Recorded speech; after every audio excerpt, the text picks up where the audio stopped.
Hey folks, it's Todd from Vermont Wine Media coming at you from the field on a lovely fall day. Can't be many more like this. Freezing weather's coming next week. And so it's time to be putting the gardens to bed. Apologies. Actually, I want to do some wine tasting with you. Something interesting from the cellar. But first I got to take care of something. I'll be right back.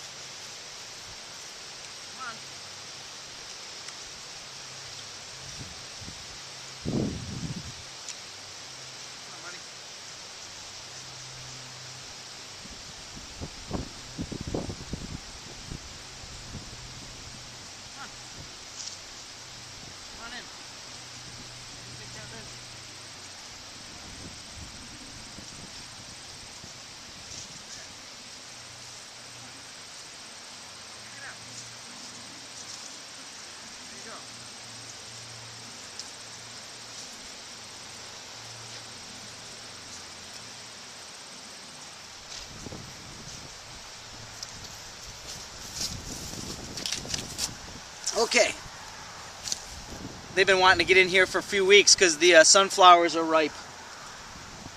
You might, why are you eating grass, buddy? You've been asking about the sunflowers, so that's the way he's going to be.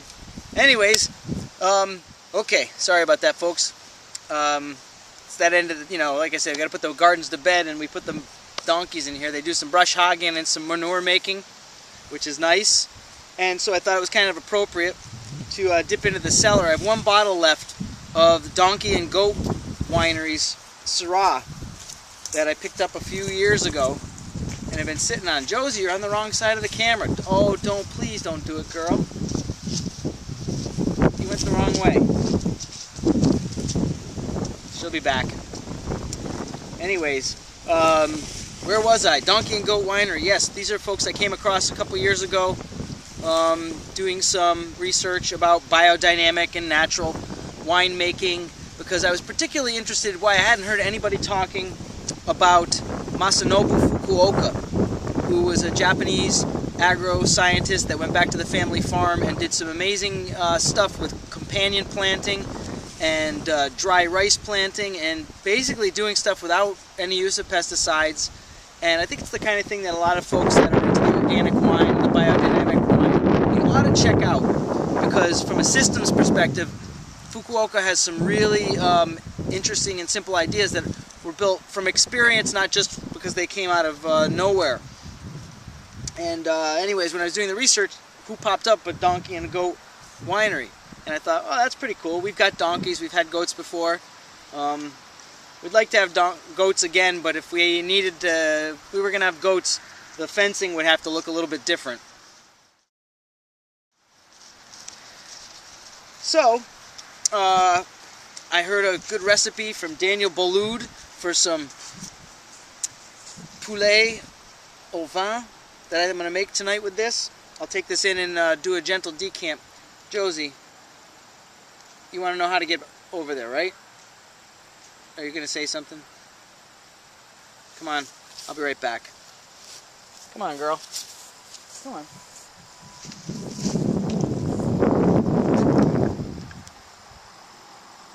Come on, girl, let's go. Come on. Let's go. Come on. What? Go around.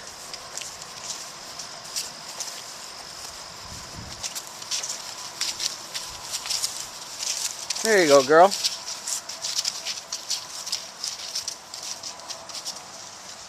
Right on, okay.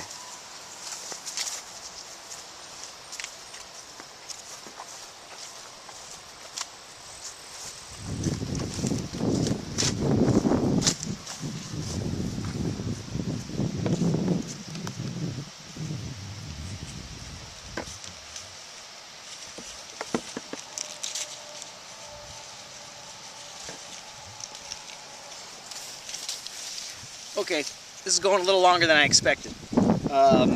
Sorry about that again. Where was I? Oh yeah, let's taste some wine. I'm gonna have a taste, and then take it in and decant it for dinner later once the chores are done. But these folks are, I don't want to say they're the rage because more people should know about them than they do, but they're making some really lovely wines. I appreciate the methodology by which they approach their viticulture and winemaking, and I have to say there is quite a vibrancy in their wines. And while I haven't picked any up from them through their club, I'm happy to report that our pals at Artisanal Cellars here in Vermont, a Vermont distributor, are now carrying Donkey and Goat wines, so you'll be seeing them in some of your finer wine shops and in restaurants. And you should always, you know, if you're interested, ask your wine purveyor, and I'm sure they'll be glad to help you out.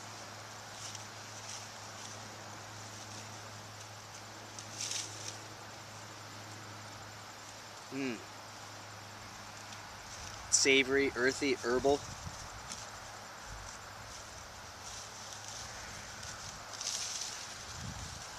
A little bit like dried blueberries and plum skin. Audio is probably going to be bad on this. We'll see.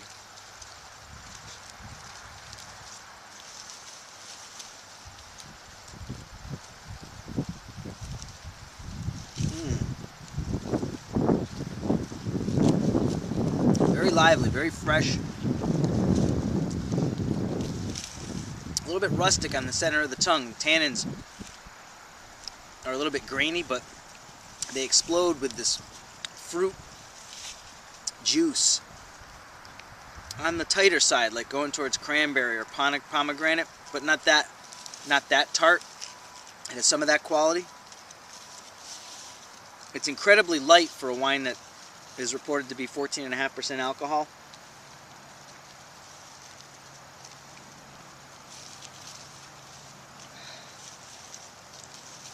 There's something almost a little bit brine-like about it. This, in a way, reminds me of some really lovely wines from the Roussillon region of France that I had down in New York 2 weeks ago.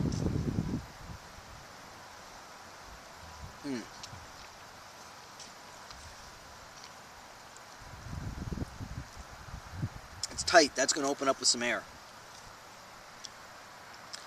And I'm glad to be getting some air. Been lovely weather as of late. No complaints whatsoever.